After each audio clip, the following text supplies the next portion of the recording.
Alô, bom dia, doutor Maia. Bom dia, Beatriz.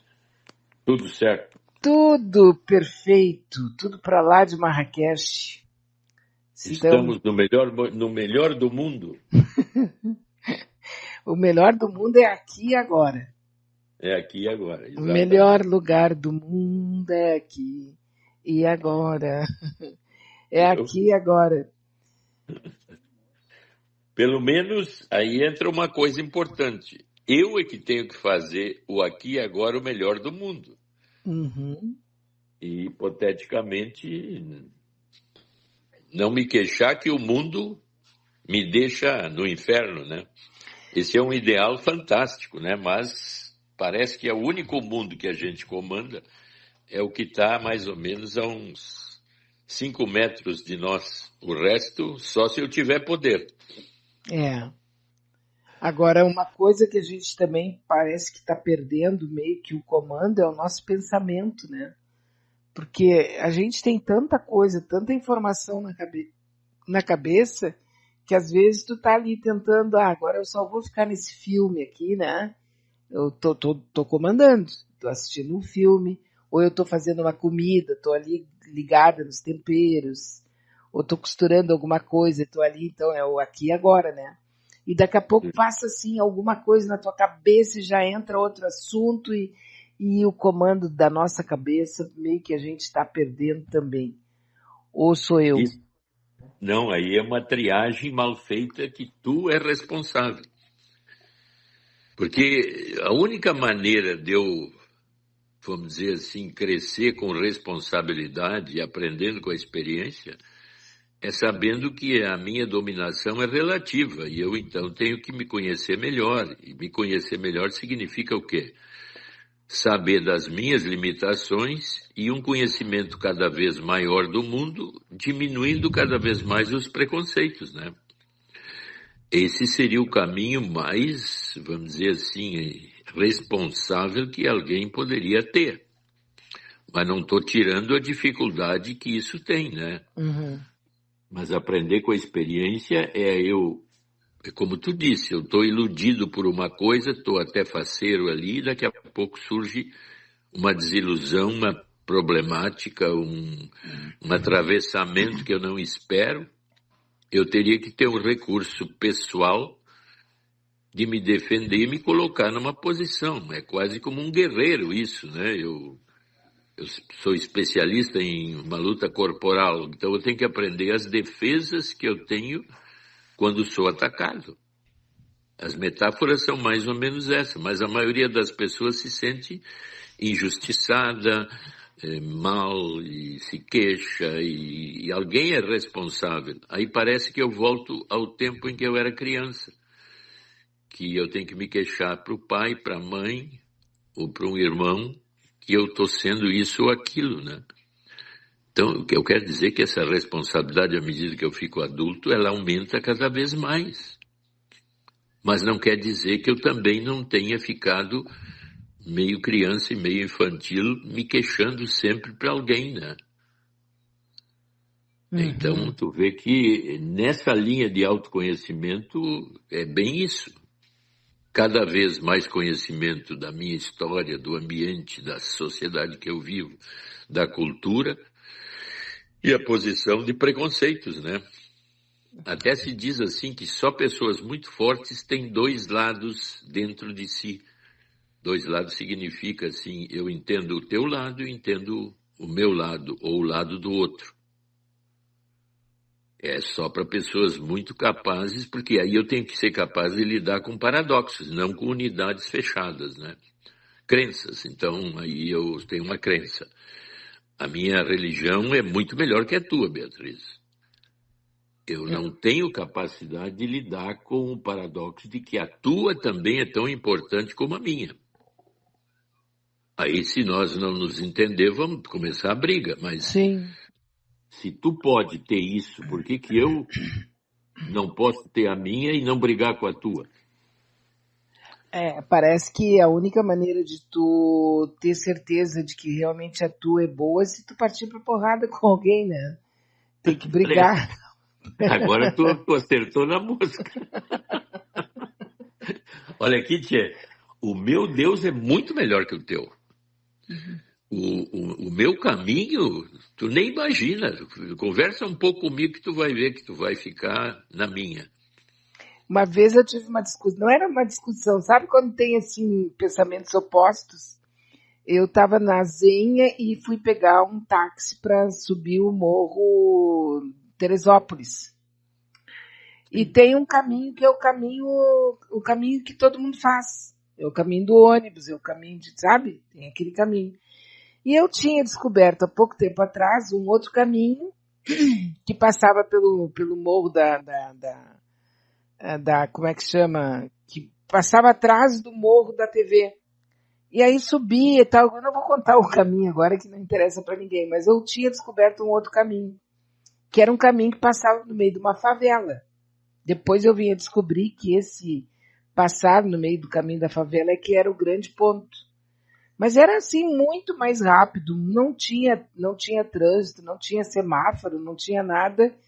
E euzinha da Silva Xavier tinha gostado daquele caminho e resolvi que aquele era o caminho que eu ia fazer para sempre a mim, tá? Tipo sim. assim, bem decidida, né? Uma pessoa com muita personalidade. Aí peguei o táxi e disse: eu quero que você faça o caminho da Dona Malvina.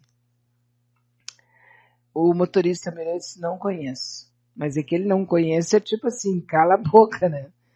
É. Não conheço. Eu E disse, aqui, eu disse não, mas eu lhe dou, eu lhe ensino qual é o caminho. Nós temos o caminho do GPS aqui, ele para mim, sabe? E eu já tava, sabe quando tu te arma toda, bota toda a armadura pronta para luta, né?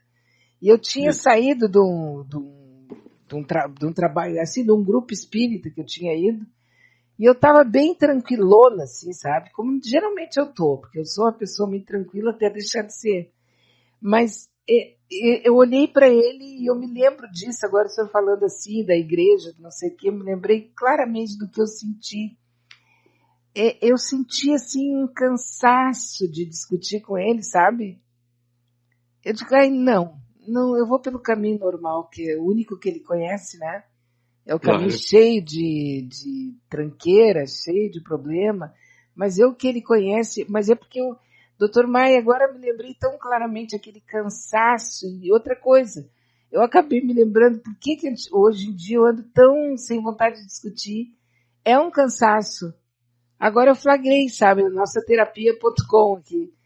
Realmente eu me flagrei do porquê e o que é aquilo que eu sinto de vez em quando eu mesma vou insistir comigo de alguma coisa, porque essa conversa comigo, ela é constante, né? Eu estou sempre fazendo escolhas e conversando comigo mesmo o tempo todo. Isso não é loucura. Isso é uma conversa interna que eu acho que todo mundo tem. Só que Exato, a gente todo está mundo. ali, está fazendo escolhas, a gente está colocando o porquê disso, porquê daquilo, vou fazer, não vou fazer, é uma conversa pessoal. E eu ando cansada com isso, sabe? Então eu vou fazer o que eu sempre fiz, eu vou fazer o que estão dizendo para eu fazer, sabe? Sem nem. Isso é um cansaço, por causa justamente desse enfrentamento que parece que é meio obrigatório. Tu tem que impor aquilo que tu pensa, ou aquilo que tu quer, tudo meio na base da imposição. Então, assim, aquele cansaço que eu senti com aquele motorista de táxi é o mesmo cansaço que de repente eu ando tendo ultimamente. Essa coisa de estar o tempo todo tem que explicar para a pessoa, justificar para a pessoa. E aí eu não sei se tem a ver com cansaço, um desânimo pessoal, ou se isso é uma coisa meio, sabe, meio que de maturidade. Fiquei na dúvida agora. Não, é que tu está falando uma coisa muito importante, porque é aquilo que a gente já falou aqui. Quanto mais eu tenho uma ideia fixa de um caminho, ele parece que passa a ser parte da minha autoestima. Quer dizer, o meu caminho é o meu caminho. Então, por isso que a gente usa sempre uma fé.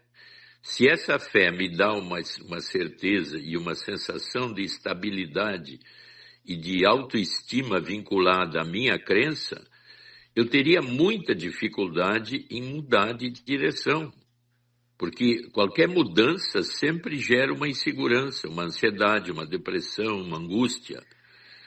E aqueles que não conseguem lidar com a angústia e a ansiedade que precede a mudança, não mudam, porque essa mudança leva sempre a uma situação inquietante e a maioria de nós quer ter certezas absolutas, então não larga aquele pensamento.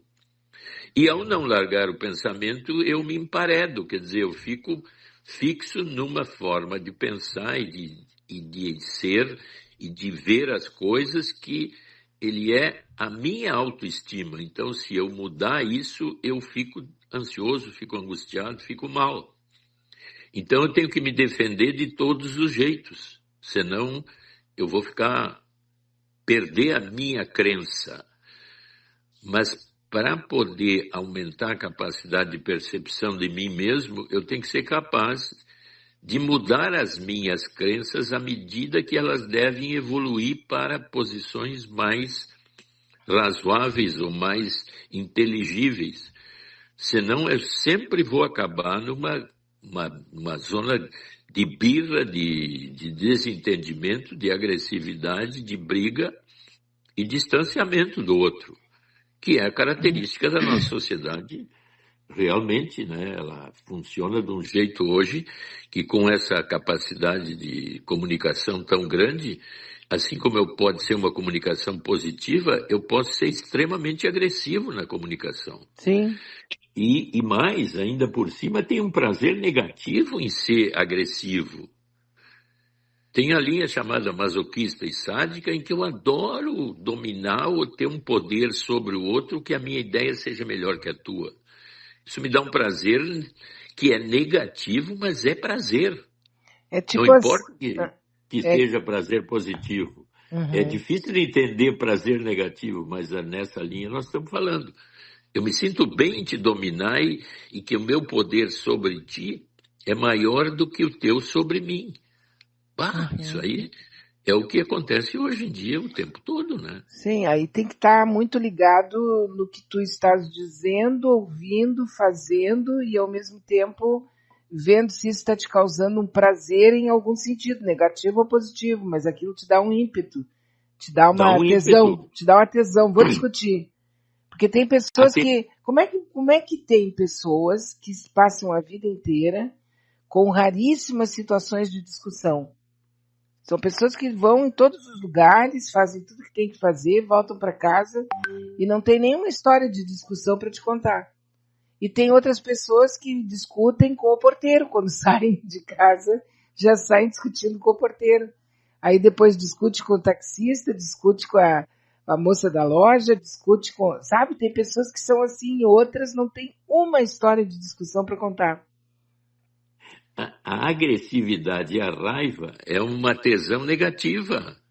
É tão Mas ela, forte mas como o ela te, amor, como aham, a empatia. ela te dá uma ideia de que tu tá tendo poder naquela hora.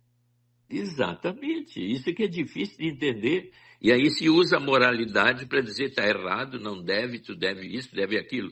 Mas eu tenho que ser capaz de entender que a negatividade e a positividade estão sempre juntas. O que é moralmente ético e moral é o ideal de uma sociedade. Mas o que a gente vê no real? Que o lado oposto é tão forte como o lado positivo. Basta eu ter, por isso que a gente sempre fala, basta eu ter poder para daqui a pouco já ficar meio malandro, quanto eu levo, como é que não dá para fazer uma beirinha aqui. Mas tu antes era um cara tão honesto, tão capaz. Mas agora tu sabe como é, né? Esse mundo é assim. A gente E as aprende. justificativas vêm vindo, né? Não, essa, porque assim, ó, nós estamos buscando poder e prazer 24 horas por dia, inclusive nos nossos sonhos. A gente está em busca de poder e prazer o tempo inteiro, Exatamente. né? A gente foge do medo e da dor. A gente foge disso e está em busca do poder e do prazer.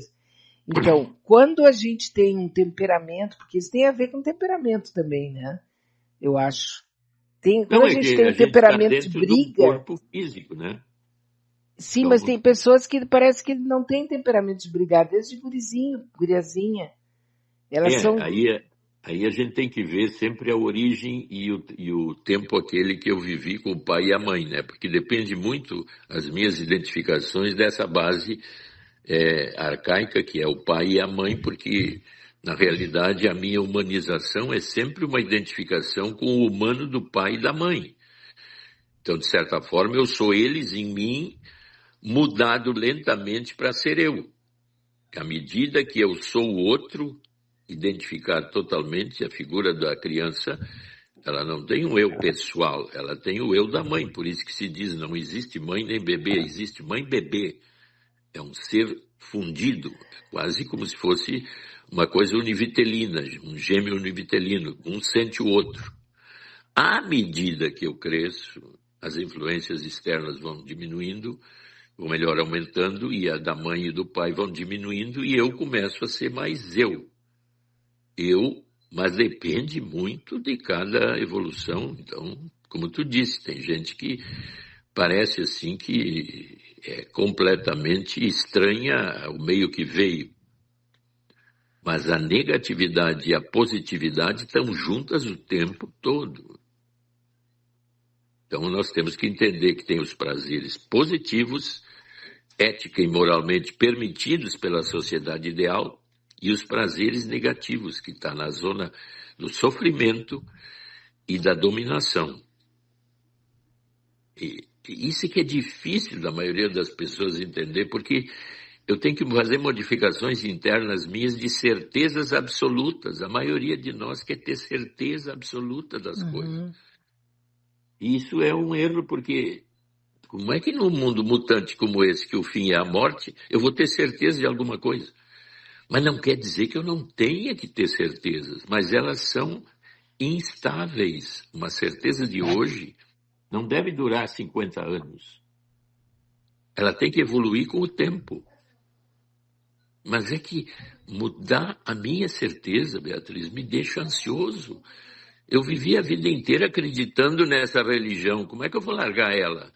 Eu tenho uma turma ali que eu não posso. E eu tenho certeza que é a mais certa que a tua. Ah, é Bom, bom. Mas aí é aí sempre a questão do. Nós somos treinados desde criança para competição, né?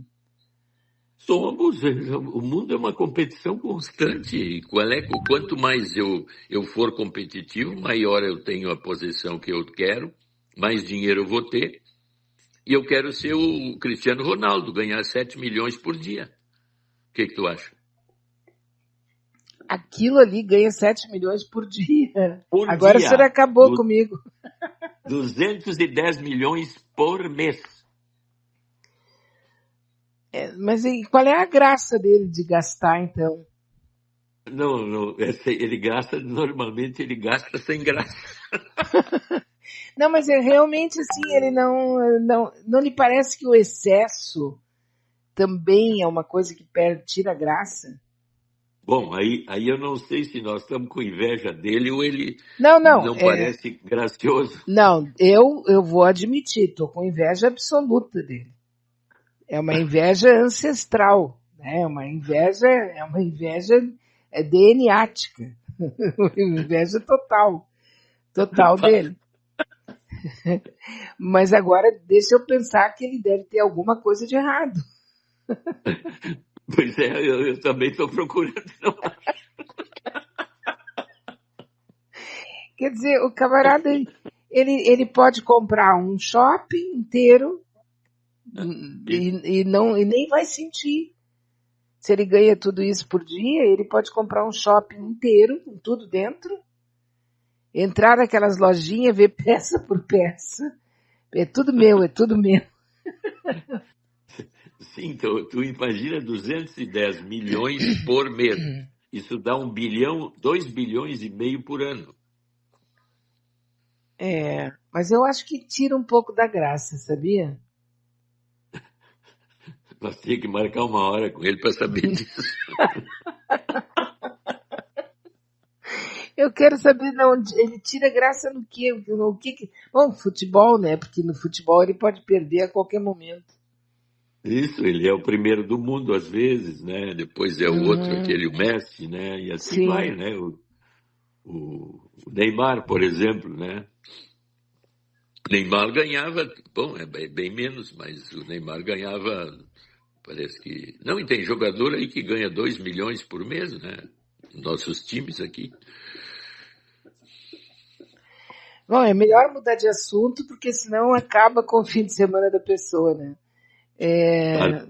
Mas não, é que assim, ó, isso que a gente olha e fica imaginando que não tem como dar certo essa civilização. Não, A não pode dar diferença. certo, não tem, por causa dessas diferenças que são abissais, né? Elas não são. Porque sempre vai ter uma diferença por competência, por agilidade, por uma série de fatores, sempre vai ter alguém que se sobressai mais, que tem mais, que é mais do que o outro. Mas só Por que no isso, nosso caso aqui, a gente tem diferenças que são. Não tem justificativa, não tem uma justificativa. Ele descobriu a cura do câncer, ele conseguiu fazer uma estrada daqui até Paris, direto pelo Oceano Atlântico, tem alguma coisa extraordinária feita por ele, daí então, né, justificou tudo aquilo, mas não, o cara enfiou uma bola redonda dentro de... Não tem, não é uma coisa assim que dê para a gente dimensionar o valor que ele tem. Não estou querendo tirar o valor nem a competência dele. Eu estou olhando assim, de um modo geral, né? Porque não é é, uma competência, ele está dentro de um sistema, e aí ele está naquela posição ali. Mas esse sistema que foi montado pela nossa civilização, ele não sustenta uma possibilidade de dar certo, que está todo mundo bem, feliz, por causa dessas diferenças. é que aí é que tu tem que te dar conta que as diferenças nesse mundo são evidentes e constantes. Porque se tu voltar historicamente a todas as civilizações anteriores, os esquemas eram muito parecidos e no passado o nível de guerra e de destruição era muito maior, né? Porque tu não tinha nunca nenhuma certeza e nenhuma garantia de que a tua civilizaçãozinha ali fosse capaz de enfrentar algum invasor que surgia quase do nada, porque naquela época tu estava ali tomando a tua comida ao meio-dia em casa, daqui a pouco surgia um exército no horizonte e acabava com tudo, né? Porque eu não tinha como saber que um conquistador viria. E isso é, nossa história sempre foi assim. A nossa segurança hoje, apesar de todas essas diferenças, é muito superior, embora as ameaças, a qualquer civilização mais anterior, né? Sim, se a gente pegar o que está acontecendo hoje com o Brasil e Estados Unidos, não dá para deixar de fazer Paralelo. não uma simetria, mas dá para pensar que é mais ou menos isso, né? De repente É, pinta um cara tipo invadindo a nossa soberania. mas é que é isso aí. Só que agora o poder, vamos dizer assim, está dividido numa linha assim mais de entendimentos do que está acontecendo pela comunicação e pela possibilidade da diplomacia de lidar com problemáticas antes de virar uma guerra, destruição e morte, né? Mas Mas o ato, mesmo assim, eu acho que tu vê que não é verdade ainda isso, que as guerras continuam e os interesses continuam e a gente está sempre meio que assodado, né? e os atos de investidas, eles se dão assim. Geralmente é uma pessoa solitária que começa um esquema que pode chegar até uma guerra total, né? Mas sempre dependendo do poder e da capacidade de destruição, que hoje o poder é muito ligado ao, como tu falou bem no início, até antes de eu entrar, eu estava vendo assim, o cara tem poder atômico. Hoje em dia quem tem poder Sim, atômico senta na mesa e bate o pé, né? E bate a claro, mão. E o que que tu vai fazer? Ai, tá exatamente. errado, tu tá sendo excessivo. Olha, tu te lembra o que o Trump fez com o Zelensky naquela entrevista lá? Uhum. Só faltou pegar ele pelo pescoço e encostar na parede. O que que tu tá fazendo, guri? Na verdade foi o que ele fez, e inclusive que ninguém nos ouça, né? mas há no horizonte aí um encontro entre ele e o Putin lá no Alasca. Não, esse Eles é para ver se ele consegue terminar a guerra, né? não, E o não Putin ganhar um entendi. pedaço. Não, mas são coisas separadas. Assim, tipo assim, os rompantes dele que eu quero falar. Não exatamente do caso da guerra. Aí é outro departamento, mas da personalidade, do jeito do Trump. Ele fez aquilo, fez com o presidente da África do Sul também, né? Fez a mesma coisa, a mesma cena, no mesmo lugar. E agora ele ficou de se encontrar com o Putin lá no Alasca. Isso. E se eu pudesse falar com o Putin, eu não iria, porque ele vai ser preso. Mas aí é que tá, talvez as garantias havidas, até por ser no Alasca, né, que era antes da Rússia, e um lugar assim bem pertinho da Rússia, aí então é um acordo entre dois chefes de Estado que o que eu acho que ele quer é que se o Zelensky cedesse aquela parte que a Rússia tomou, a guerra parava. Uhum. Mas é que, sabe como é, né? Aí orgulho pessoal, né? Vem cá, Sim. agora tu quer me passar para trás? Então eu continuo brigando, né? Até restar o último homem. É uma. Nunca. Quando que a gente imaginou que nós teríamos uma situações, porque aquela, aquela outra parte lá do Oriente, como é a faixa de Gaza, está vivendo uma coisa diferente, mas o resultado é o mesmo, são pessoas que estão sendo assassinadas, né?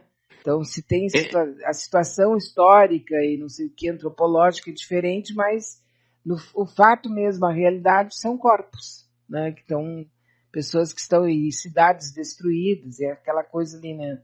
Mas quando é que a gente pensou que veria isso depois do ano 2000, né? É como se a gente tivesse no tempo do Gengis Khan, sabe, do Nero, assim, mas é exatamente a nossa natureza, é mais ou menos, eu posso até equalizar isso aí, assim, o pai, dono da família, o guri fez uma coisa errada, o que acontece antigamente? Uma surra forte, uma atitude assim de poder, em que ou tu te equilibra do meu jeito, ou tu já sabe o que vai acontecer. Esse poder macro, ele pode ser visto no micro. Dentro de uma família, é exatamente a mesma coisa que está acontecendo sim, numa linha macro. Então, de novo, nós caímos na posição de discussão externa, voltando para a posição interna. Nós somos capazes de degustar a agressividade como quem degusta o afeto, o amor. Até se coloca assim, que tem amor positivo, amor negativo. Ódio positivo, ódio negativo. E o medo no meio, porque o medo nos defende. E o conhecimento positivo e o conhecimento negativo. Conhecimento negativo são todas as linhas, vamos dizer, de bandidagem que existe no mundo. O conhecimento negativo usado para o mal é o mesmo conhecimento positivo usado para o bem. E a maioria das pessoas tem dificuldade de entender que o negativo e o positivo estão sempre juntos. A prova está que para sempre. nós botar corrente no nosso celular não tem que botar no positivo e no negativo, tem que juntar os dois. Aí o telefone está carregado e deu a luz. Então, hipoteticamente, nessa metáfora, a luz é uma junção de duas posições opostas e abre-se um campo imaginativo, intuitivo, de conciliação. Mas a metáfora é essa. Só que é difícil de entender que eu, juntando o positivo com o negativo, que são os opostos, eu posso tirar uma coisa boa. Não.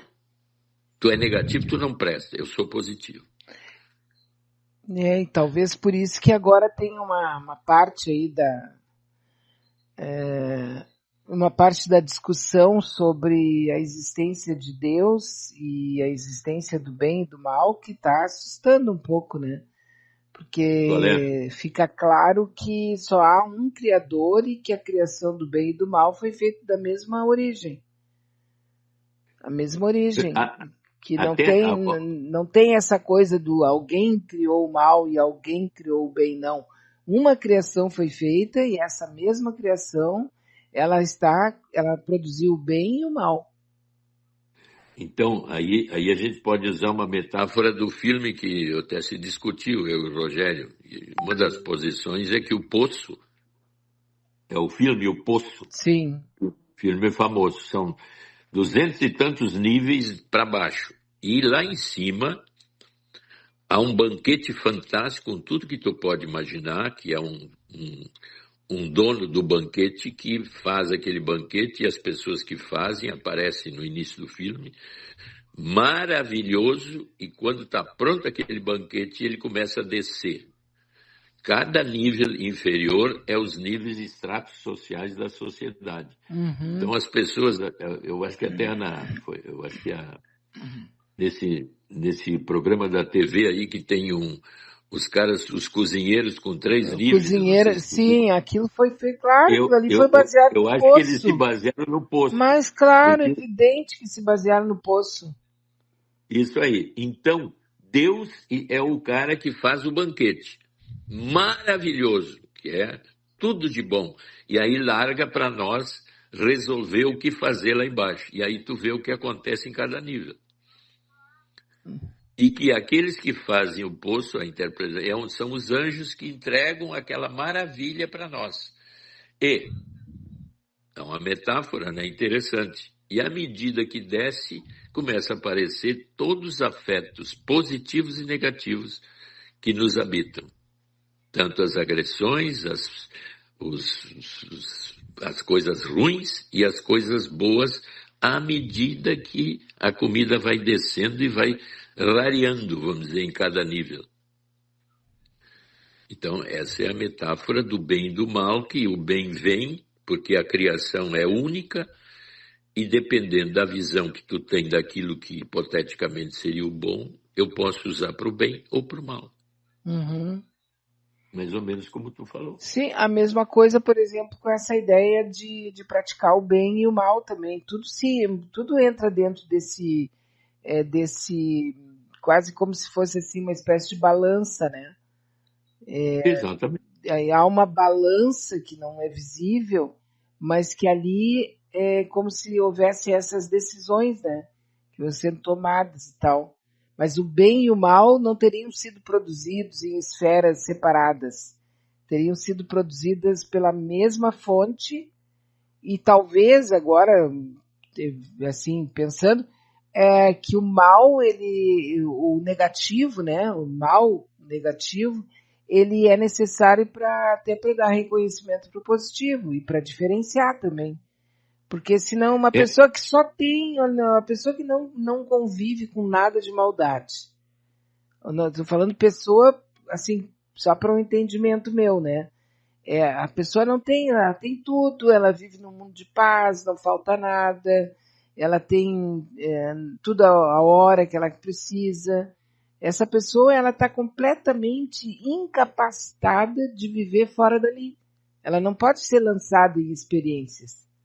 Porque ela não tem capacidade para experienciar um ambiente que não seja esse. Porque tudo funciona para ela. Tudo aparece quando ela precisa, tudo surge quando ela quer. É uma pessoa que está... Como é que tu vai jogar ela lá no bosque? Lá onde ela não vai ter... Ela é incapaz, é uma pessoa que não cresce, ela não se conhece, ela não consegue ter uma vivência pessoal, assim, profunda. Ela simplesmente vai viver ali até um dia que ela vai morrer. Não tem sentido nenhum aquela vida ali. A dor não parece necessária às vezes. Mas é que aí que entra... Como é que eu lido com... A maioria de nós tem grande dificuldade de lidar com ansiedades, angústias, depressões. Eu quero um remédio imediato para sair da agressão e da depressão e da angústia. Por quê? Porque eu não consigo falar com elas e elas estão me dizendo, a angústia, a depressão, a ansiedade, a fobia, na realidade são falações internas minhas que estão querendo me dizer alguma coisa. Mas como essas vozes são assim muito estranhas, Quem é que gosta de ficar ansioso, deprimido, angustiado? Me dá uma saída imediata. Quem sabe um remédio, um ansiolítico, um antidepressivo, porque eu não consigo falar com as minhas angústias. E esses lugares angustiantes são as vozes que podem ou querem me dizer que talvez eu não esteja bem encaminhado ou esteja errando. Mas eu preciso, dentro disso, de certezas para não ter que lidar com angústias ou ouvir as minhas angústias, a minha incerteza. Eu não gosto de incertezas, eu gosto de certezas. Me Aí fala nós não de temos certeza saída. que eu estou contigo. Uhum. Sabe que ontem, por exemplo, eu recebi do pessoal, ontem, depois do programa, eu recebi do pessoal aqui, de uma pessoa, uma fala do Edir Macedo. O Edir Macedo, ele é o mentor, ele é o dono da IURD, que é a Igreja Universal Reino de Deus. Ele foi Exato. cobrado pelos pacientes, pelos adoradores dele, uma posição que eles queriam que ele dissesse alguma coisa, porque um pastor muito conhecido da IURD se matou. Um pastor jovem, bonito, né, parece que de sucesso, ele se matou. E aí o Edir Macedo foi cobrado sobre isso, e rapaz, o que ele falou, o senhor não vai poder ouvir, tá? Mas eu vou colocar aqui para o pessoal ouvir, e depois eu E lhe depois tu reporto me resume. o que ele falou. Bispo, me explica aí, mas por que o fulano fez isso? O problema é dele, eu não sei por que ele fez, e eu não quero nem saber. Eu só quero saber daqueles que estão vivos. Morreu, acabou. Minha mãe morreu, acabou. Enterra e acabou. Meu pai morreu, acabou. Meus irmãos morreram, acabou. Enterra e vai embora. Vamos em frente.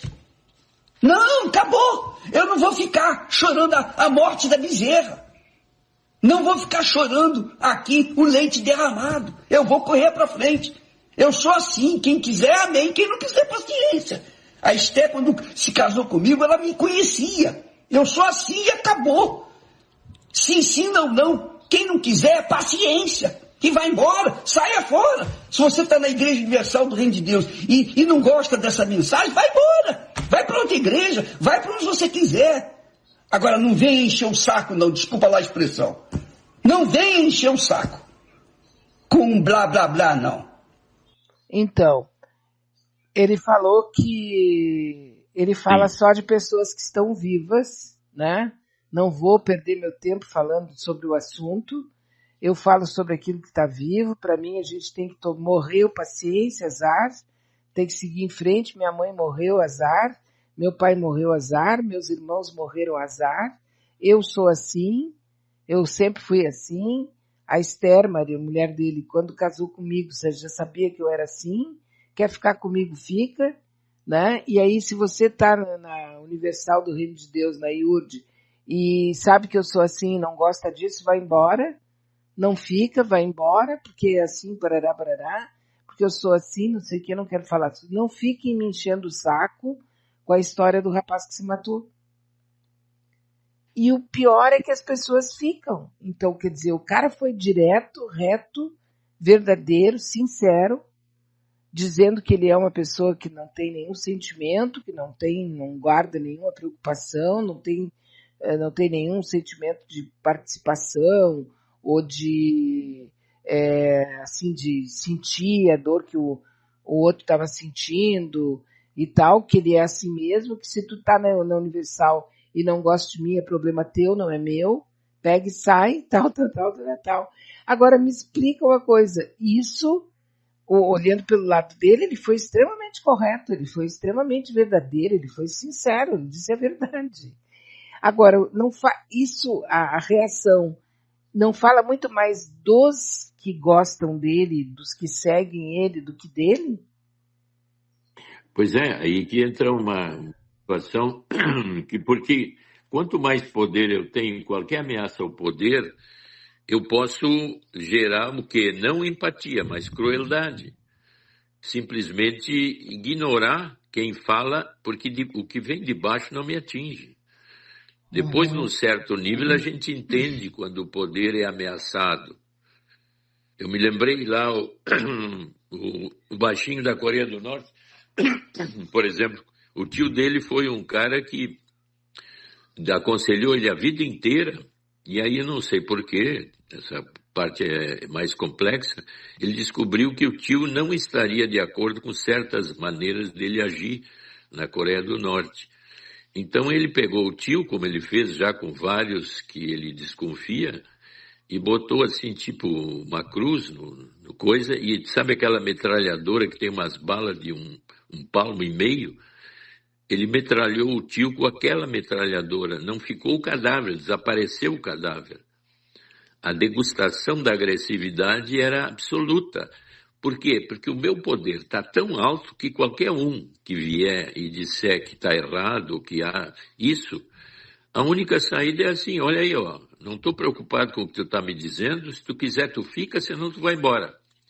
Porque o meu poder é tão transcendente a essas críticas ou queixas, que a minha hipotética crueldade ou falta de empatia não está me levando a nada e nem leva vocês a nada. Então, o poder sempre me deixa realmente dono da verdade e defensor dele até a morte do outro. Isso é evidente em qualquer nível de poder. Hoje em dia, talvez a gente brigue menos matando, mas quando se vê posições atuais, quanto mais poder eu tenho, mais eu posso te chamar de guri e te dizer, ou tu entra na minha ou tu sai fora. Então, o poder geralmente leva a uma crueldade e uma agressividade maior baseada nesse poder. Não tem saída isso. Uma igreja como aquela, ele gastou 700 milhões para fazer aquele templo lá. Trouxe coisas impressionantes. Quer dizer, uma igreja que eu me lembro, que tu te lembra na época que ela enchia o Maracanã, os caras saíam com sacos de dinheiro, assim, de 60 quilos, carregados de dinheiro. A riqueza da Universal é incrível. Como é que eu vou dar bola para quem vai se queixar que um padrezinho meu, um pastorzinho meu se matou? Problema dele. E aí, Beatriz? Aí que é mais ou menos aquilo que eu tenho usado para me salvar. Eu tenho usado como uma tauba de salvação. É que eu sempre penso assim, ó, eu tô programada para pensar no varejo. Eu não tenho capacidade mental para pensar no atacado. Exatamente. Mas eu e tu, às vezes, atacamos, né? Eu não tenho capacidade mental de pensar no atacado, então eu não consigo alcançar essa lógica que é lógica. Eu tenho aqui um universo de 1 bilhão, aí a pessoa se mata lá e eu vou ficar me preocupando com aquilo ali que tem uma mosca. O que a gente faz com mosca quando pisa na mão da gente? Mata, né? Não tô nem aí. Se tu não gostar que eu matei, pode ir embora. Eu tenho 1 trilhão aqui. Tu tem dificuldade de pensar, né? Então, o poder gera uma crueldade nítida e uma impaciência nítida. E uma indiferença assim, polar, né? Polar. Por isso que eu usei a metáfora do o Deus, aquele que fez o banquete, estava esperando que alguém lá embaixo faça alguma coisa decente. Mas ele não está nem um pouco preocupado. Eu dei tudo que vocês queriam. Agora vocês é que resolvam. Sim. Eu estou dando aí o planeta para vocês com tudo que é maravilhoso. Se vocês quiserem esculhambar, problema de vocês. Bom, esse aí tem uma vertente que está começando a falar isso aí nas redes, dentro desses grupos esotéricos e tal, né? Que diz o seguinte, que se foram divindades vindas de outro planeta, ou se existe mesmo um universo paralelo ao nosso, onde eles vieram aqui, produziram para olhar, para ver, para admirar, para, né, tipo assim, fazer um local onde vão botar seres para atuar e eles ficam olhando e tal. Porque tem várias hipóteses, né, do que realmente é tudo, assim. E uma delas diz que foi feito, o universo tem realmente uma inteligência que é proprietária, que é dona, que sabe, que tudo, né? Mas que ela se afasta para produzir outros universos. E que ela produziu, então, nesse universo que nós conhecemos, produziu entre os planetas, produziu o planeta Terra, que seria um planeta diferenciado dos outros, com uma pujança absurda de vida de todas as espécies, com todos os tipos e possibilidades de transmutação e tal, e que deu para nós, que deu para essa espécie uma única, que seria a pensante, a que teria um viés de divindade, que poderia inclusive mexer na própria natureza, que foram os homens, e que deu para a gente esse planeta, esse planeta com tudo que tu possa imaginar de bom, é um paraíso, e ele foi embora. E ele vai voltar. Daqui a pouco ele volta e vai ver o que vocês fizeram com o planeta que eu dei para vocês. Ah, fizeram isso. Então aí que ele vai decidir o que fazer com aqueles que ele deixou aqui para cuidar do planeta. Mas que ele não está por aqui olhando e botando preço disso, e botando pecado naquilo. Ele não está parado aqui olhando para nós. Ele é um criador, ele é sabe, ele tá criando mais em alguns outros universos muito distantes, anos-luz de nós, entende que tem esse pensamento e que ele nos deixou aqui por um período que daqui a pouco ele passa por aqui e vai ver o que deixou. E é uma ideia interessante. São hipóteses interessantes. Interessantes, né? Aqueles filmes eram deuses astronautas. Quer dizer, são hipóteses que a gente sabe que tem civilizações que chegam a remontar 20, 30, 40, 50 mil anos pelos marcos que deixou, pelas ruínas que eles conseguem hoje datar, que têm tecnologias tão sofisticadas no fazer as construções que a gente fica pensando como puderam e por que em vários lugares do mundo tem coisas semelhantes, como se houvessem viajantes que pudessem, naquela época, se deslocar de continente para continente. As pirâmides, por exemplo. Né? Na realidade, nessa visão, nós somos um zoológico na galáxia. Isso, um zoológico. O número de planetas, hipoteticamente, dentro da linha da vida, que é a distância de uma estrela que tem água líquida, eles calculam hoje, assim, em quase 100 mil planetas dentro da nossa galáxia, nessa linha de possibilidade de vida. Porque são trilhões de planetas que têm, que são, parece que, quase 400 bilhões de estrelas na nossa galáxia, olha só.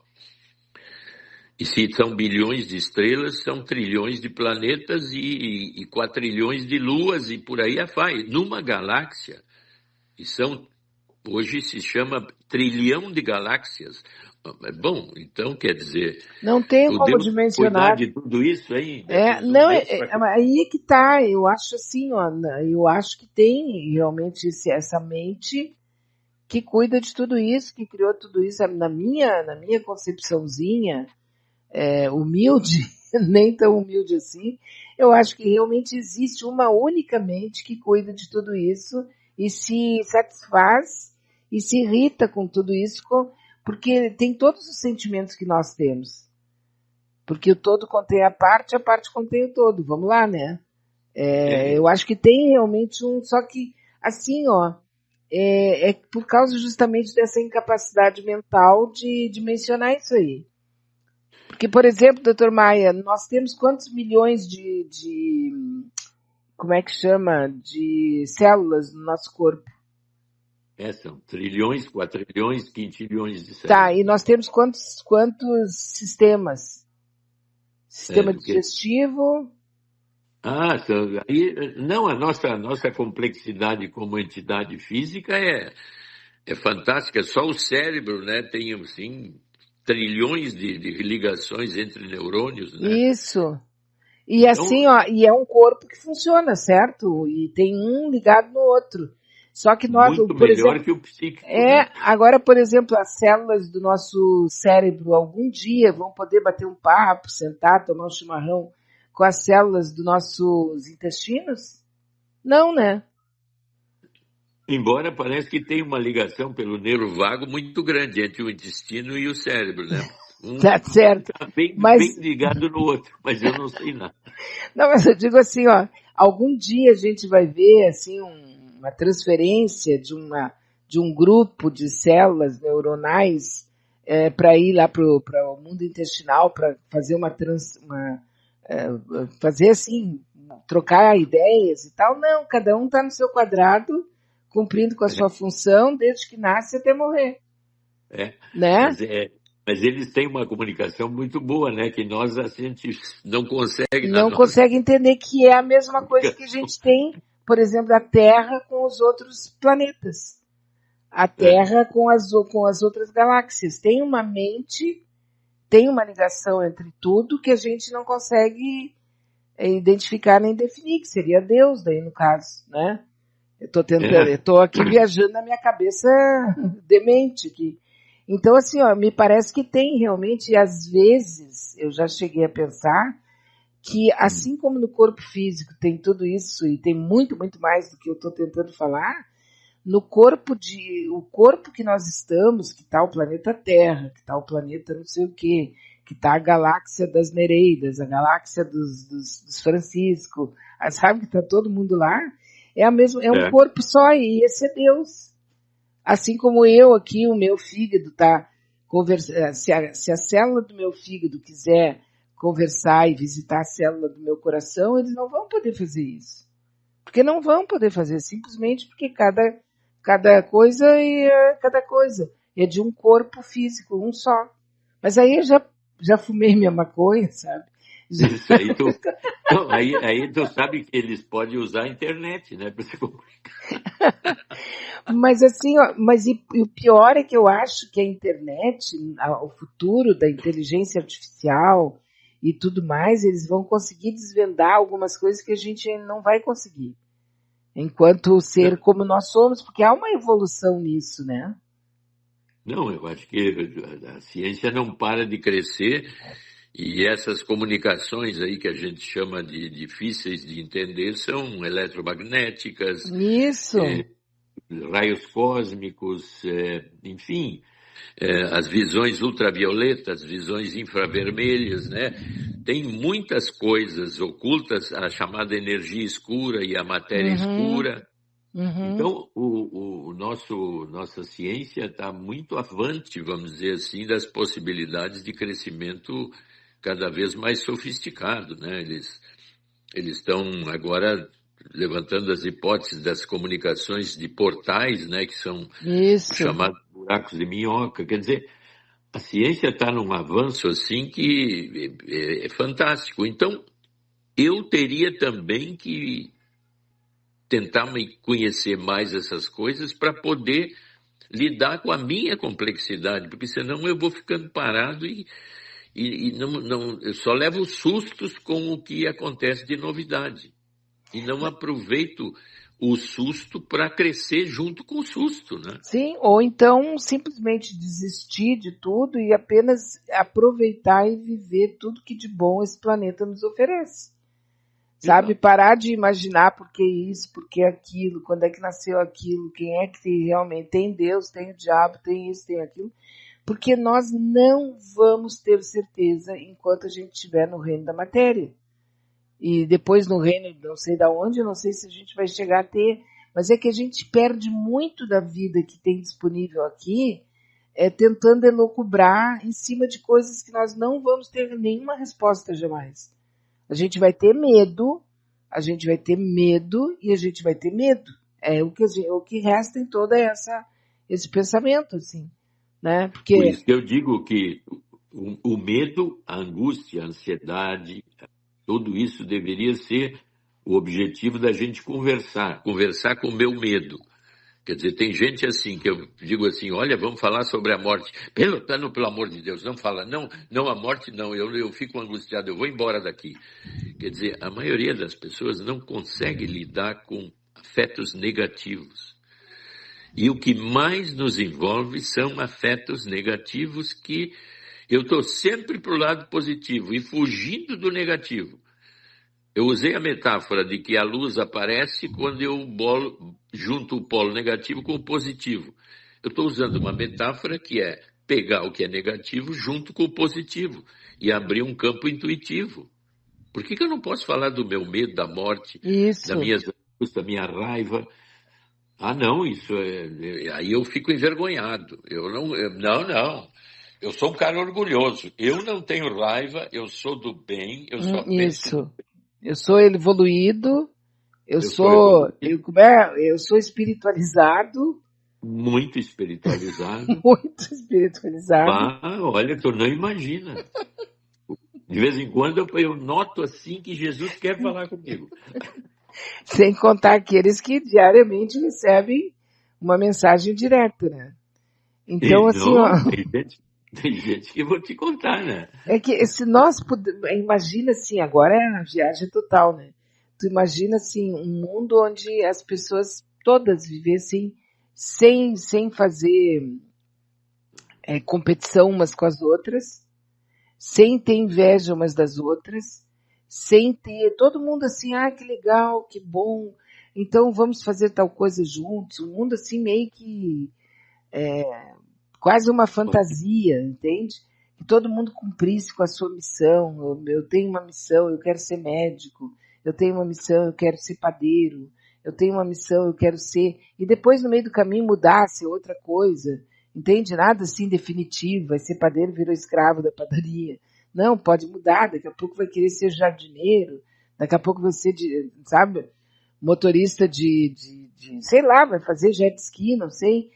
Ter uma liberdade de fazer tudo aquilo que te faz feliz, mas todo mundo agindo em paz, em harmonia, sem guerra. É um mundo assim bem da maconheira, né? Porque não existe essa possibilidade.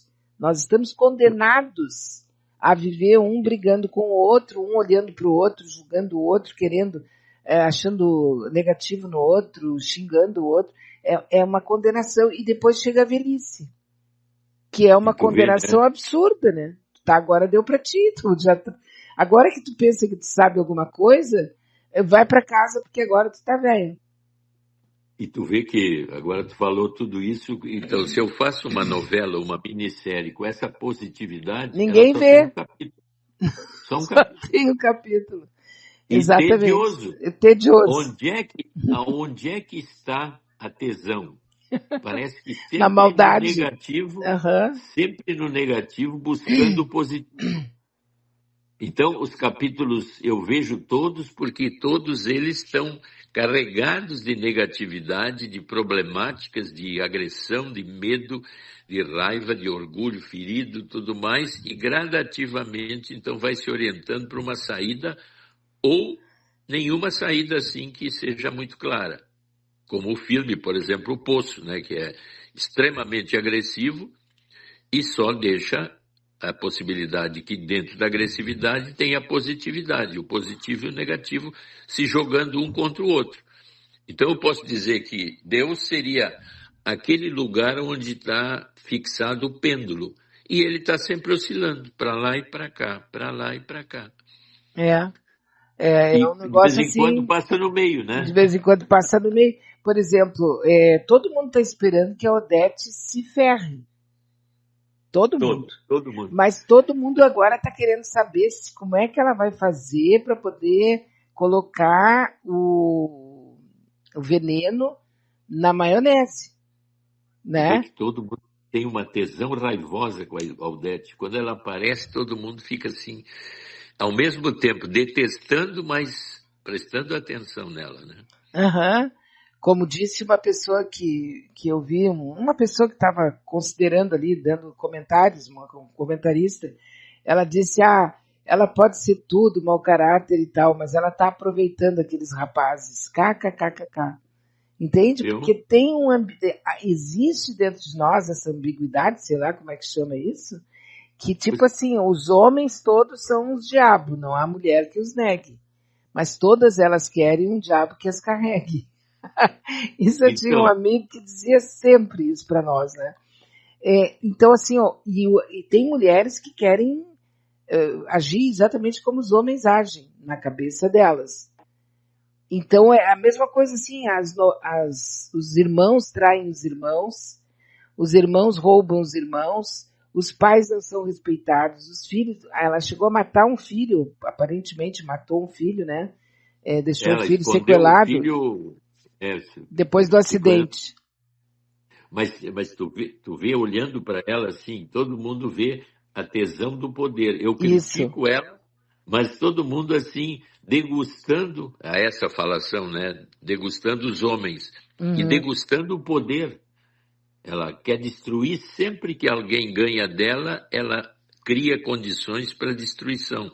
Agora ela quer destruir o restaurante da outra, né? Por quê? Porque eu tenho poder e ela me ameaçou, ela me desafiou e eu tenho poder. Então, a tesão do poder e da destruição é algo fantástico na maioria das pessoas, Se tu mas olhar todo para mundo nega.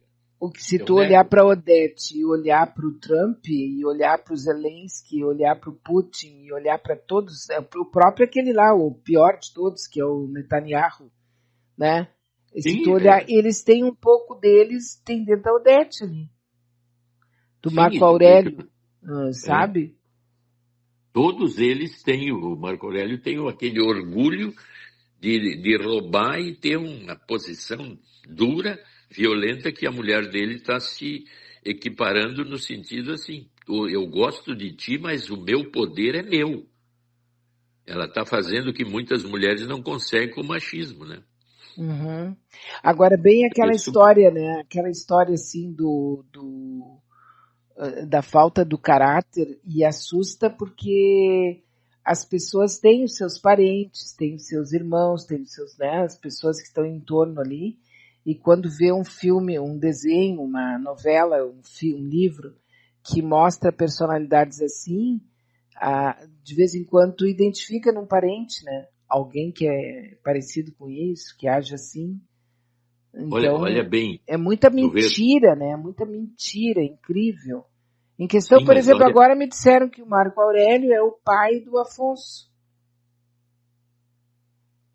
pois é, tu vê o que pode estar acontecendo ali, né? E outra coisa interessante para ver a duplicidade que nos habita. Ele é aquele cara terrível que rouba, mas olha a linha afetiva que ele tem com aquela menina que é filha da irmã. Quer Uhum. dizer, então a gente tem que entender que nós somos duplos. Nós somos assim como ele dentro de nós em determinados momentos. Não, Marco Aurélio é um monstro. Mas e como é que ele pode ter aquele afeto e a menina ter a saudade que tem dele? Essa capacidade de perceber os dois lados em nós é que é extremamente difícil. E como é que a gente justifica isso com esse aumento violento de violência dos homens contra as mulheres que está sendo detectado, não apenas assim nas camadas mais desassistidas, mas homens assim, homens com carreira, homens com um CPF normal, tranquilo, que de repente agora estão pegando as mulheres dentro dos elevadores.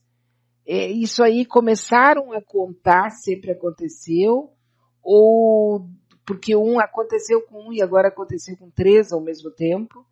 Teve um Não. caso lá agora essa semana teve um caso.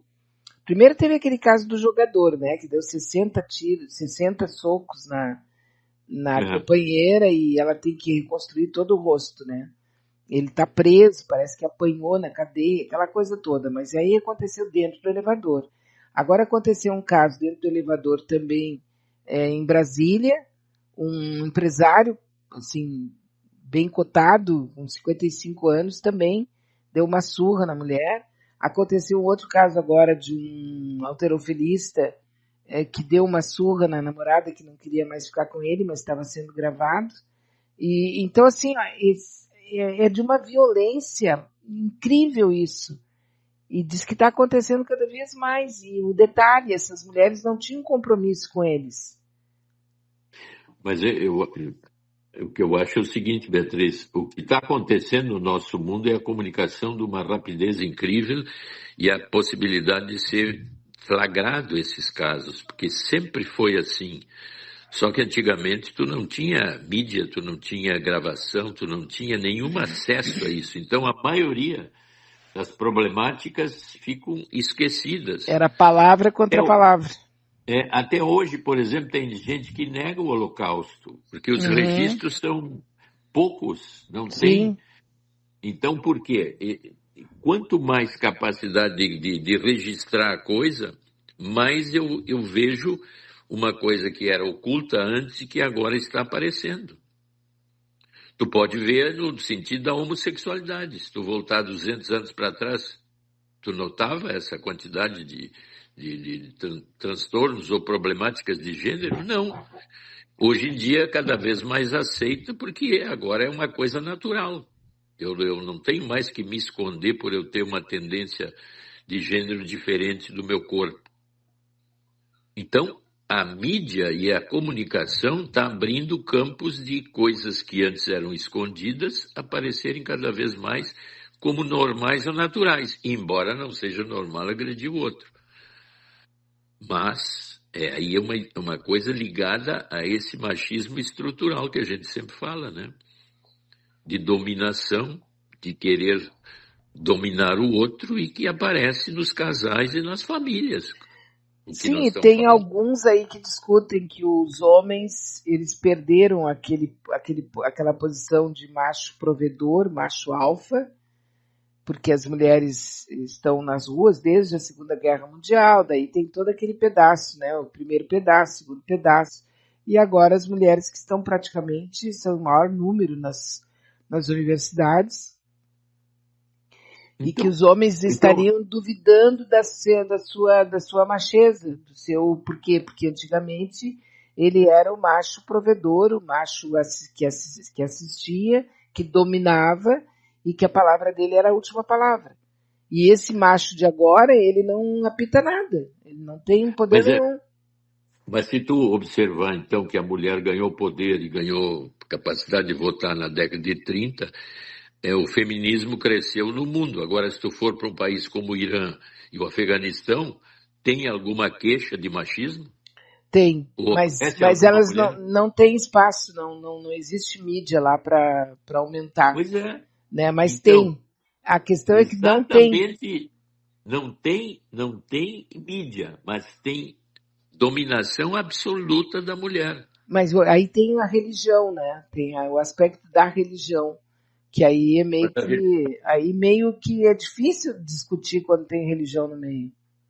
Pois então, mas aí o preconceito, a religião é muito preconceituosa e a moralidade da religião é categórica. Tudo está feito e tu tem que te adaptar. Tu não tem nenhuma liberdade de ser tu mesmo. Não tem mesmo, não tem. Mas aí é o aspecto religioso misturado com o aspecto político e social, né? Então, tanto que aqui, por exemplo, durante anos a gente teve aquela ideia de que até na Igreja Católica, o Papa esse aí está comentando a ideia de que as mulheres vão ter espaço nas missas. Porque até hoje, na Igreja Católica, a mulher não pode ser padre. Né? Não existe uma madre, mas é superiora de um convento onde as mulheres vão ficar isoladas. Né? Então são preconceitos religiosos e culturais que a gente vê que estão evoluindo em sociedades abertas onde a liberdade é maior. E aí se queixa que a liberdade é muito grande e aí também tem problema. Tá, e aqui que não tem essa questão religiosa, que não tem mesmo, aparece essa violência do homem contra a mulher e o nascimento daquela chamada machosfera que habita a internet, aonde os homens eles fazem cenas ridículas de macaco até assim para mostrar o seu poder, a sua força, a sua macheza. É uma coisa assim, é como se eles estivessem evoluindo, entendeu? É uma espécie de involução, eles estão querendo voltar ao homem primitivo para poder recuperar a macheza que, tipo assim, né? Eu esqueci em algum lugar antes de vir para cá. É uma coisa, é tão interessante isso, por quê? Porque as mulheres estão morrendo, elas estão sendo assassinadas. E esse é um dos caminhos da junção do positivo com o negativo. Sempre vai haver um conflito quando os dois se juntam. E a saída seria sempre um crescimento pessoal e um respeito empático ao outro.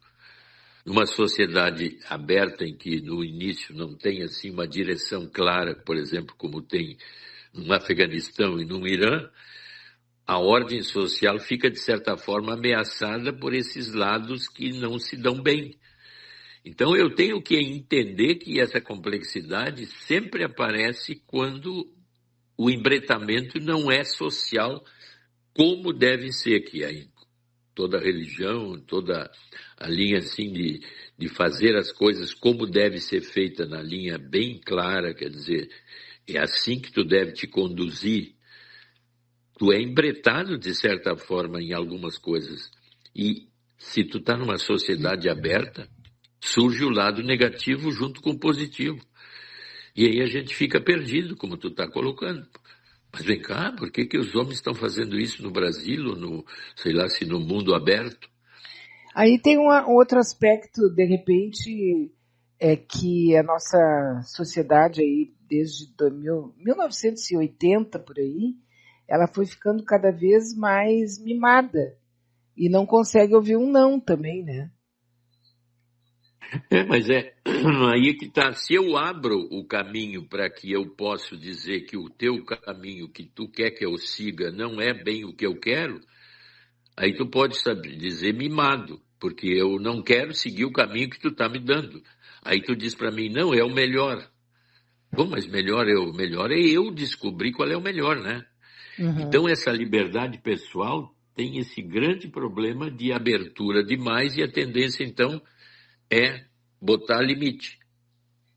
E tu vê que a polícia, o exército são tendências sociais a limites. Só que Supremo não estão, Tribunal, por aí só que não afora. estão funcionando. Doutor Maia, eu tenho uma amiga que perguntou ontem a respeito de uma situação que ela está vivendo. Existe uma avó paterna do neto dela, ela é avó materna. E a avó paterna está no hospital muito mal e parece que o caso vai restar num óbito, né? E ele tem 11 anos. E ela está perguntando se seria positivo levar o neto para o velório e para o enterro. 11 Eu anos. acho que 11 anos já é, dependendo da capacidade intelectual e cognitiva da criança, né? A partir dos 10 anos por aí já tem capacidade de entender o que é a morte, o que é a perda, o que uma pessoa vai embora. Quer dizer que se ele tem uma capacidade cognitiva assim num nível adequado, nessa idade eu acho que já é possível entender as perdas, né? O pior vai Levar ser aquele vazio, buraco que vai ficar daquela ausência, né? sem explicação, quer dizer, eu acho que toda explicação nos dá condições de entender melhor as coisas, porque eu e tu sabe, sempre falando que a vida é muito complexa e que eu deveria ter conhecimento para evitar mais preconceitos, quer dizer, quanto mais conhecimento eu tenho, mais capaz de entender a complexidade dessa existência que está o tempo todo levando para esses lados. Até a nossa discussão sobre o feminicídio, a agressão à mulher, nós começamos a querer entender porque as variáveis, todas essas que criam essas condições. Então isso eu chamo de conhecimento. Então uma criança com essa idade eu acho que deve, se a avó ainda está viva, visitar a avó, saber. Se ela pergunta sobre a morte, as pessoas vão explicando, porque isso é importante de eu saber na vida. Com essa idade, eu acho que deve fazer isso. Isso garante uma grande confiança da criança com todos os outros, né? Isso, porque senão ficam mistérios estranhos. Onde é que foi a avó? O que que houve? A avó foi para o céu. Mas como que ela foi para o céu? Mas veio Jesus e pegou ela e levou para o céu, mas onde é que ela está? Ainda mais hoje com o TikTok, com tudo, as crianças meio que sabem quase tudo, até mais que muito adulto. Sim, depende muito do nível que o guri tem, né? Porque tem guris dessa idade que já são meio hackers até, né? Até, olha só, com 8 anos, 10 anos, eles já sabem tudo, impressionante, né? Agora, também existe, e aí depende do meio ambiente da família, crianças com 10 anos que são completamente, assim, vivem no mundo de Alice, assim, um mundo à parte. Dependendo do jeito que eu crio a proteção em torno, parece assim que o mundo é perigoso, então eu crio ele num mundo que não existe, né? E esquecendo que um dia ele vai ter que abrir a porta e vai pra rua, né? Acho que os pais que fazem isso cometem uma maldade com a criança, porque ela fica totalmente sem defesa nenhuma, né? Até me lembrei agora do gurizinho, aquele de 14 anos, ou 15, lá na Inglaterra, que descobriu uma falha no Google, e aí mandou dizer para o Google. No outro dia ele foi contratado como engenheiro do Google. Não, e tem um que descobriu não sei o que da inteligência artificial e vai faturar 1 bilhão. Olha aí. Né? Quer dizer, de repente ninguém sabe, né? Mas mas é a nova, o novo tempo. Eu, por exemplo, vou estar sentada só olhando, né? Não posso fazer nada. Mas, doutor Maia, para concluir aqui um assunto que me parece que é importante no sentido de coletividade, né?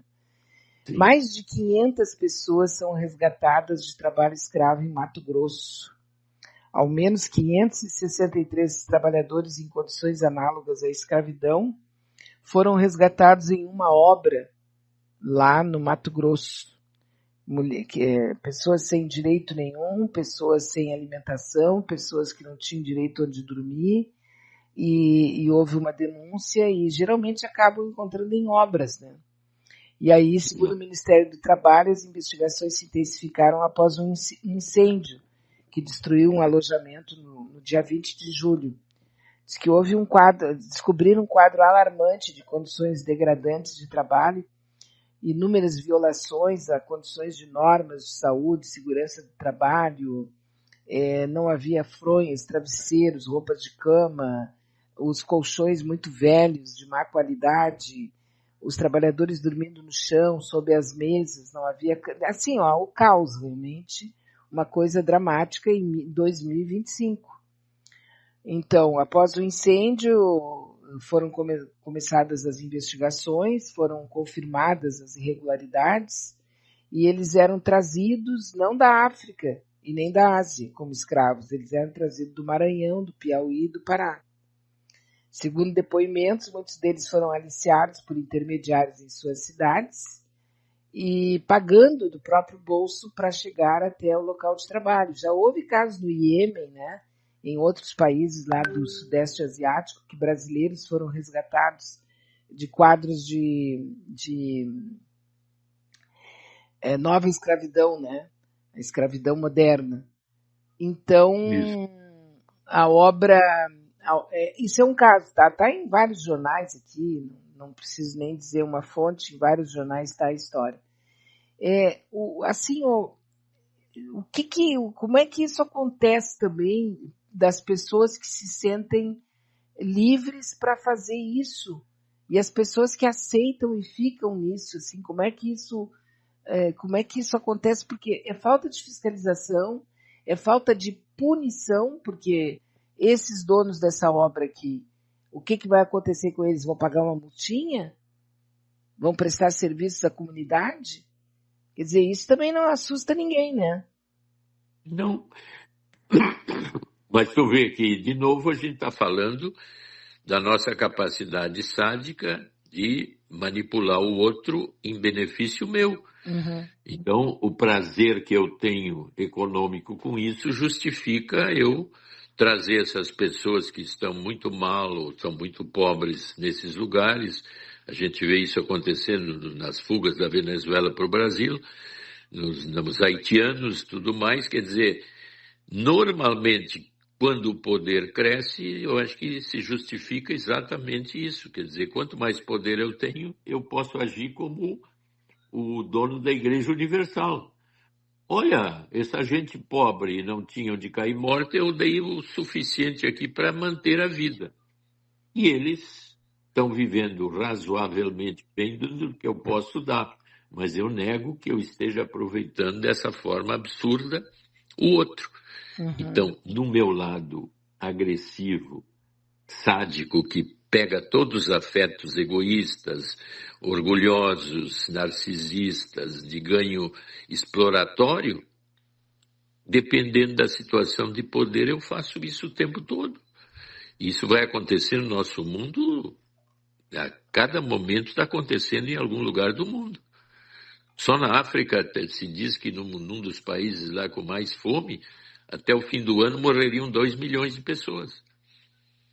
Por quê? Não é que o rei daquele país ou o governo não tenha dinheiro, talvez ele ande numa Mercedes, não sei o quê, mas eu não estou dando bola nenhuma para quem está precisando desse jeito, o dinheiro é meu. Então, este lado humano nosso, ele está ligado ao poder e à capacidade de manipulação do outro, o que eu chamei há pouco de prazer negativo. Uhum.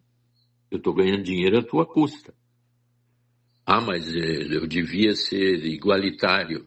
Como igualitário? Eu é que tenho o poder e tu é o meu trabalhador. Se não resta muito, a gente sabe de lugares aqui que não querem pagar hora extra, que não querem pagar Não. descanso de domingo, não querem, porque o pensamento é esse, só que ainda não conseguem fazer, mas se derem chance, nós vamos Se ver der muito chance. escravinho, nós vamos ver muito escravinho nos atendendo no supermercado. Mas então é isso que nós estamos falando, que o nosso lado sádico é pessoal, é individual, não tem cura coletiva. Uhum. Tem que ser uma cura que eu me dou conta que eu estou sendo abusivo com o outro. A cura Mas, coletiva... Perdão. Beatriz, se me dá tesão isso, Uhum. eu gosto de ser Eu o vou Odete Roitman. fazer isso. Eu me sinto, eu tenho prazer em ver a dor do outro. Eu gosto de ser o Marco Aurélio, me dá uma tesão enorme roubar ali 10%, 30%, se eu puder eu aumento mais. Sim. Esse lado pessoal parece que as pessoas dizem, não, eu sou maravilhoso, não dá para entender que alguém seja assim, porque eu não sou. Mas aí acabei voltando para a novela agora. Por exemplo, aquele caso da moça, daquela que casou com o português, foi para Portugal, voltou rica, mas de novo foi para casa do irmão, nome Aldeide, né? A Aldeide namorando aquele rapaz que é o vizinho dela, filho da melhor amiga dela, tudo no escurinho e tal. Também não tem um certo prazer ali em manter assim? Sim, pois o prazer oculto que tem em fazer alguma coisa oculta que dá um prazer incrível e que eu sei que se eu for descoberto vai dar errado. Mas que coisa boa esse oculto, né? Isso! Uma Se alguém já ligação assim. teve alguma história assim que não podia contar para ninguém, se alguém já viveu, né, um romance proibido, alguma coisa qualquer, o prazer é muito maior do que daquele prazer de tudo aberto, todo mundo sabe. Aí fica sem graça. O prazer do amante e o prazer da amante, o que tu acha? É o melhor de todos, né? Falta só uma hora. E que hora difícil de passar. Tu sabe que eu estava falando esses dias sobre os grandes amores que geralmente dão problema, né? Hamlet, Isso. Dante e Beatriz, Romeu e Julieta. Mas aí descobri um amor, agora que me lembrei, que esse sim é muito estranho. São Francisco de Assis e Clara, gerando os franciscanos e as clarissas. Tu conhecia esse amor? Eles eram amantes?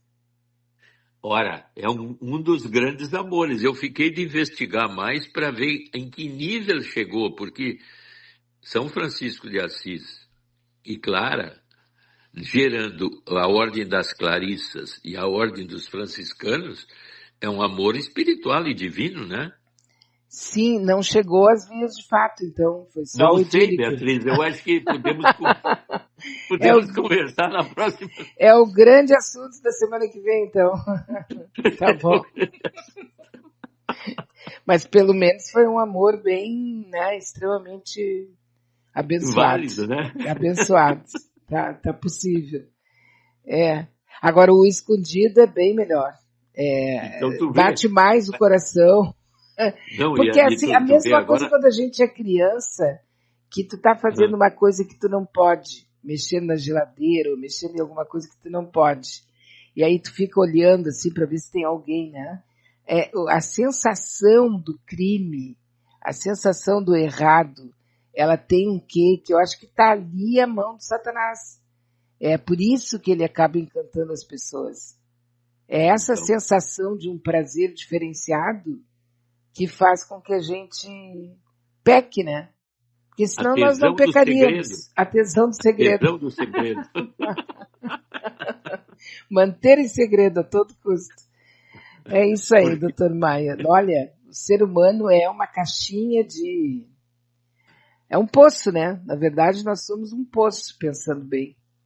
exatamente, por isso que eu digo que esse conhecimento e essa abertura dá condições de eu me entender melhor nas zonas ocultas para mim mesmo, ou que eu oculto de uma forma assim, tipo, às vezes até a senha eu perco de mim mesmo, né?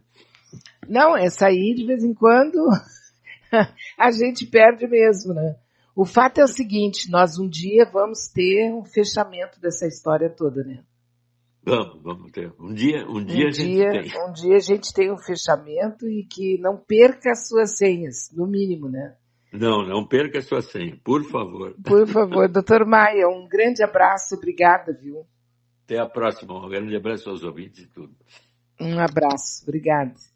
Eu conversei aqui na nossa Rádio Web Manaua com o Dr. Herberto Edson Maia, psiquiatra, psicanalista, que sempre que está disponível e a gente fica sempre na expectativa que seja sempre, né? Conversa com a gente aqui para ilustrar um pouco mais e para, acho que até para a gente se perdoar um pouco mais também, né? E se entender um pouco. Aos sábados aqui das 10h30 até o meio-dia, que é a hora que a gente está chegando agora. Ai, desculpe. E eu quero agradecer a todos, muito obrigado pela companhia desta semana, obrigada mesmo, de coração, e que tudo dê certo pra gente, e se tudo der certo, a gente se encontra de volta aqui, depois do final de semana, no domingo, segunda-feira, a partir das 9 horas da manhã. Um bom fim de semana, com muita tranquilidade, muita paz, tá? E seguindo sempre o seu coração. Beijos.